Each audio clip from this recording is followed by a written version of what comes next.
jamais prendre en main les jours de ta vie qui tiennent à cœur.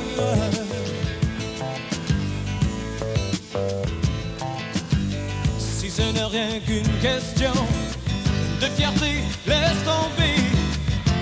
T'en as déjà trop pour garder ta liberté. Il y en a qui sont des avocats, d'autres des femmes de potier. Ils le savent, ce qu'ils font de leur vie. Lorsque bleu et blanc, vert et rouge sont la couleur, cerf-volant vole dans la nuit. Nous sommes à l'atelier de céramique Thérèse Barry, entouré d'une quantité, dans une pièce où il y a une quantité de poteries et de bibelots et de choses de tout genre. J'ai Madame Barry à mes côtés. Bonjour et bienvenue. Nous allons parler, évidemment, après-midi de céramique, puisque nous sommes dans un endroit pour ça.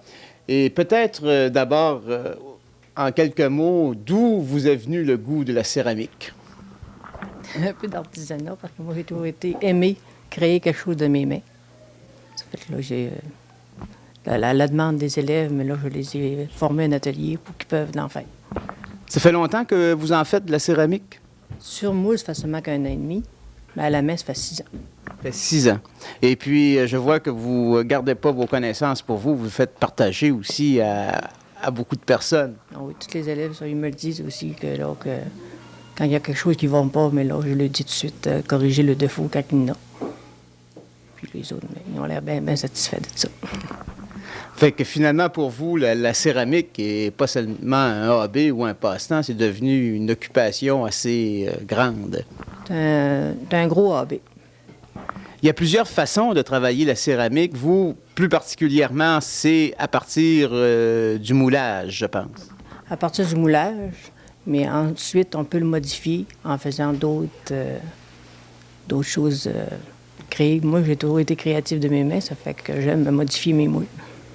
Nous allons voir un peu plus en détail les différentes étapes à partir du moulage jusqu'à la préparation finale, mais aussi, finalement, la base même de la céramique, c'est une sorte de glaise ou de... Ça, c'est pour faire de la sculpture à la main, de la sculpture à la main. Qu'on peut la travailler comme comment on dirait ça.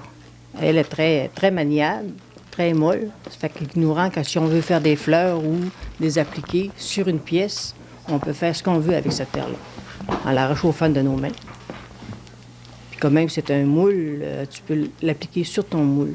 Ça fait à ce moment-là, ça ne devient pas seulement que céramique, ça devient plus artisanal à ce moment-là, quand on travaille avec nos mains.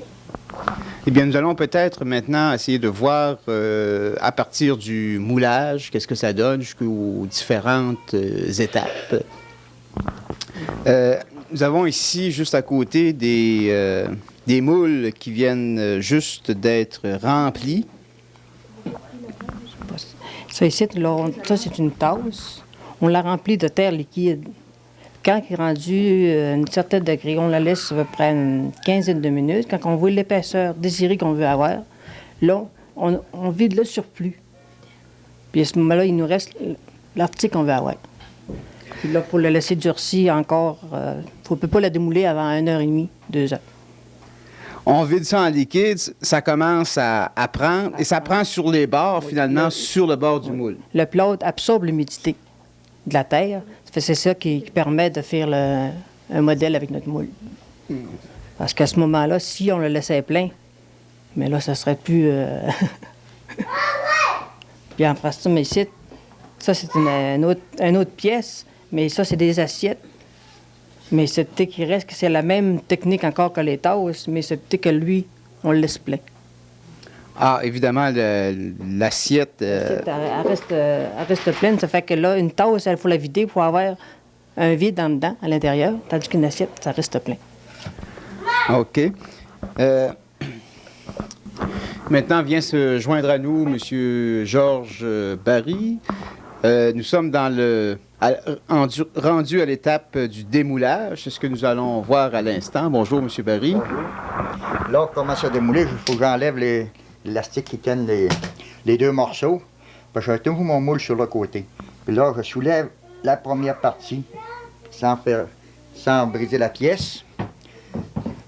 Et je mets mon moule debout. Il faut que je le cogne un peu pour décoller ma pièce dedans. Il reste toujours pris dedans. Là, je y vais doucement. Tiens. Ah. Ma pièce est sortie. Il y avait un joueur de hockey. Continue, là, vous laissez sécher quelques jours, puis là, ça peut continuer à se travailler. Mais je pense qu'après ça, avant de commencer à sabler, il faut le laisser sécher pendant quelques jours. Quelques jours. Quelques jours. Il faut qu'il sèche quelques jours. Après ça, nous pouvons le travailler. Oui, parce que on voit les marques ici là, du moule. Débarcation, oui. À ce moment-là, la première étape, après ça, ce serait le sablage. Après que la pièce est sec, là, mais là, il faut le sabler pour tout faire partir ça. Là, c'est tout. Puis après, là, elle va être prêt à cuire. Tant qu'elle est comme ça, mais là, il ne faut pas la faire cuire parce que ça, là, ça reste là. Si on le fait cuire tel quel comme ça, mais là, ça va être trop tard après la cuisson pour ôter ça. Préparer la pièce. Est-ce que on met pas on le peinture pas ou on met pas. Pas tout de suite. Sauf s'il y a des personnes, il y a des techniques que je leur montre des fois qui veulent peinturer direct sur terre. Ils vont sabler leurs pièces, ils vont mettre les couleurs qu'ils veulent mettre dessus. Tout de suite, ils vont la placer tout de suite dessus. Après ça, on va la faire cuire. Après ça, il va rester le glaçure à placer par-dessus. Mais c'est peut-être qu'il reste que la plupart, ça, c'est un bibelot, mais là, ils mettent une cuisson, une peinture qui n'a pas besoin de cuisson. Fait comme ça, ils voient le résultat tout de suite. S'ils font une erreur, s'ils n'aiment pas la couleur, mais là, ils ont plus beau la modifier. Tandis que s'il la glace, mais là, c'est très dur à modifier par après. C'est quoi? Ensuite, je vais ouvrir une coupe à vin. Une coupe. Carafe à vin. Toujours délicat à ouvrir. Toujours. Ça aurait toujours la même chose à faire. Pour ça, madame. Ça, On voit les marques du le moule est toujours séparé en deux. En deux, des fois, il n'y en a plus que deux parties, des fois, il y en a quatre. Deux parties. Ouais. Est-ce que ça arrive souvent qu'on démoule puis qu'une pièce se casse? Oui, ça arrive. Oui, quand elle n'est pas à point. Quand elle est pas, mettons, quand c'est pas assez dur ou que, des fois, quand il y a plusieurs parties à démouler, qu'on ne démoule pas la bonne partie en premier, la pièce peut se briser. À ce moment-là, il faut l'envoyer en récupération. On récupère notre terre. Puis on recommence à ce moment-là. On efface, on recommence. Oui, ça recommence. Et après ça, évidemment, c'est une première cuisson qu'on donne. Dans Le le, bien biscuité, comme on dit, là, dans le four, ici, là. après l'étape de sablage, c'est la cuisson. La cuisson de la pièce. Là, à ce moment-là, il faut la placer dans le four, mais toujours dans des tablettes superposées comme ça pour que l'air circule au travers des pièces pour faire une cuisson plus égale. Ça monte à combien la chaleur dans un four? Tout dépend du cône qu'on utilise. Comme là, il y a des cônes de 0,3, ça monte à au-dessus de 2000 degrés. 2000 degrés? Oui. 2200 degrés, c'est très chaud. Faut pas se placer le doigt là. Puis ça prend 5-6 heures à cuire, mais il faut que ça refroidisse aussi lentement. Ça veut dire qu'il faut faire une cuisson seulement par jour, avec une cuisson par jour. C'est qu'on cuit, mettons qu'un matin, si j'avais cuit un matin, là, je le démoule, je le sors du four seulement le lendemain matin. Alors, vous ne pouvez pas ouvrir votre four au moins 12 heures après le début de la cuisson? Non, parce que si c'est très chaud d'ailleurs, il faut que ça refroidisse lentement. Si c'est encore trop chaud, tu cours le risque que tes pièces éclatent toutes dans le four en ouvrant le four. Quel dégât! Les pièces qu'on a ici sont prêtes Ils sont glacés, sont prêts à aller dans le four. Ceux-là, ils ont déjà été cuits une fois, qui appelle biscuités. Puis là, ils sont glacés, prêts à rendre imperméables. Là, quand ils vont rentrer dans le four, mais qui sortent du four, les autres, ils vont être cuits, ils vont être finis. La tasse va être prête à manger dedans. Prendre un bon café avec un bon petit lapin. Eh bien, c'est ça. Là, après la première cuisson, l'autre étape, c'est l'étape du glaçage. Glaçage, oui. C'est ce que nous allons voir maintenant à l'instant.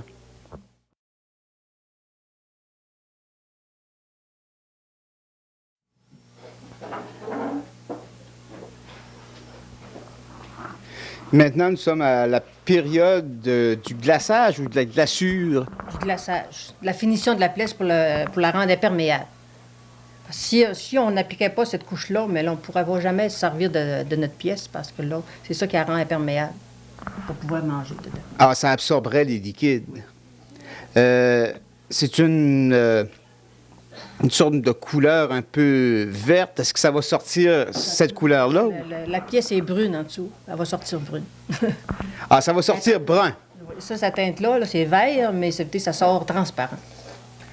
Si la couleur est verte ou qu'un bleu en dessous, elle va sortir le bleu en dessous.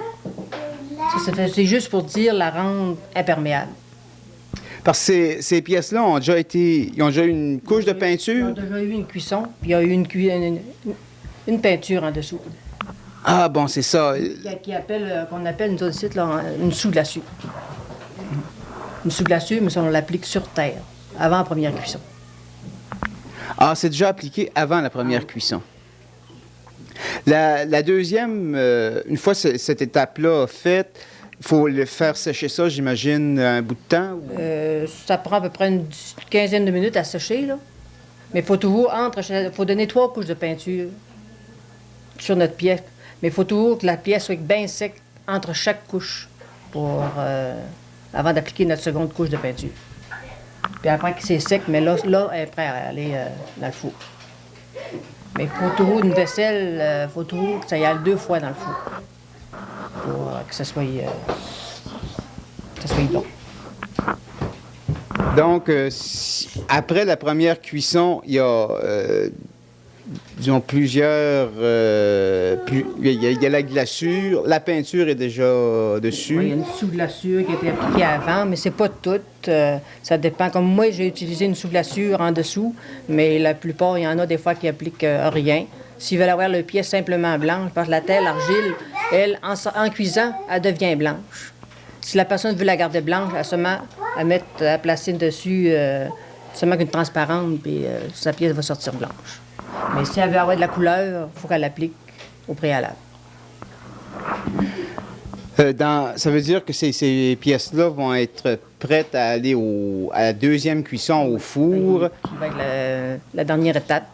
La pièce, quand elle va sortir du four, elle va être finie. Est-ce que la deuxième cuisson est aussi longue ou ressemble en première? Aussi longue, peut-être 1 heure de moins, mais elle est aussi longue à sortir du four. Même encore plus délicate par rapport à la glaçure. Encore avec beaucoup plus de risques de cassure? Si on sort trop de bonne heure, mais là, la peinture peut craqueler, elle peut... si c'est refroidi trop vite. Il faut que ça refroidisse très lentement.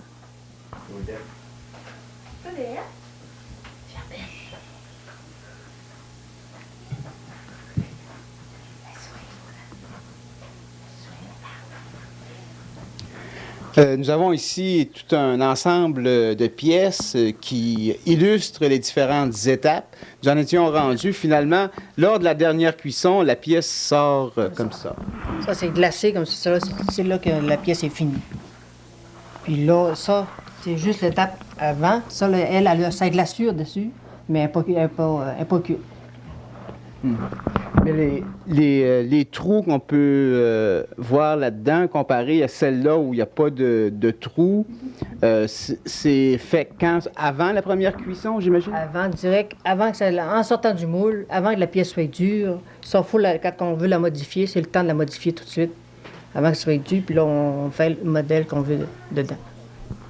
Puis une autre façon de travailler du fait de la céramique, c'est faire des plaques murales sans moule, toujours à partir de la glaise. Et on a quelques exemples ici de pièces faites comme ça. Ça, ils appellent ça de la sculpture. C'est tout fait étape par étape, mais ça, c'est fait à la main, exclusivement à la main. Il n'y a aucun moule qui rentre dans ça. Et puis, si on regarde, ça aussi, c'est une pièce qui a été faite à la main. Et ça a déjà été cuit, là, ou si... Celle-là a déjà été cuite une fois. Mais par contre, on aurait pu faire la décoration qu'elle est à faire, elle, là. On aurait pu la faire direct sur terre avant de la faire cuire. Parce que ça, c'est elle qui est à faire d'appliquer, c'est de la sous-glaçure, on appelle. Ils appellent ça, c'est de la peinture pour faire de la décoration. Ça donne pas un glacé, ça. Ça reste mort. Mais les couleurs vont sortir comme ceux-là. Finalement, l'avantage de ça, c'est de voir tout de suite les couleurs et puis les... Mais il y a des fois que, comment que là, on applique, il y a du jaune, il y a du vert, là. Mais bien souvent, tu vas appliquer un vert, puis il peut aussi bien sortir brun ou rouge. Ça ne donne pas exactement la couleur que tu penses que tu vois là. C'est à la cuisson que la couleur va sortir. Eh bien, c'est... ça fait, vous dites, ça fait déjà 6 ans que vous faites de la céramique, peut-être 1 an et demi à partir de moules. Est-ce que vous avez eu l'occasion de faire, je sais pas, des expositions, des ventes ou un peu partout? J'ai fait une petite exposition l'année dernière au Festival du Miel. Ça a été une belle... ça a été enrichissant au point de vue d'expérience. Mais finalement, le contact principal que vous avez, c'est avec vos élèves, ceux qui suivent des cours. J'aime beaucoup ça. Rencontrer les élèves sont bien smart avec moi aussi, puis on a l'air bien s'entendre. Il doit y avoir aussi des gens qui viennent ici à la maison commander des choses ou choisir des choses parce que vous avez, je pense, une salle avec des pièces finies. Oui, quelques-uns. Si quelqu'un veut se faire un set de vaisselle, par exemple, vous êtes en mesure de lui faire ça, pas de problème. Les couleurs qu'il veut, le nombre de pièces et tout.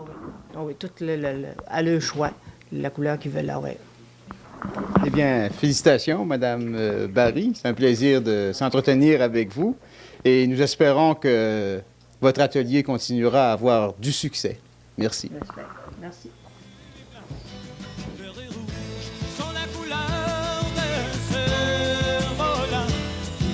Dans la nuit,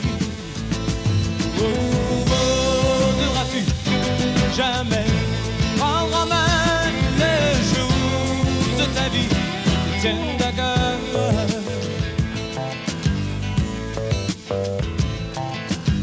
Si ce n'est rien qu'une question de fierté, laisse tomber. T'en as déjà trop pour garder ta liberté. Il y en a qui sont des avocats, d'autres des femmes de potier. Ils le savent ce qu'ils font de leur vie. Lorsque bleu et blanc, vert et rouge sont la couleur de ce volant qui vole dans la nuit.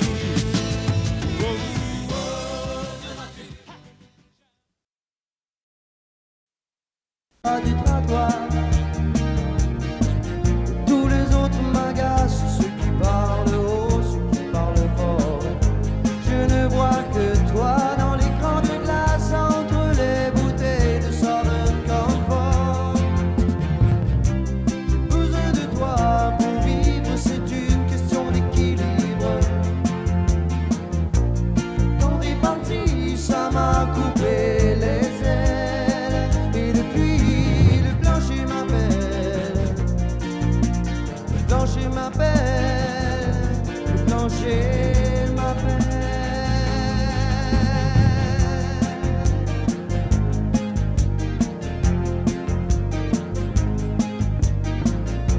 Encore un verre, après, je me couche par terre.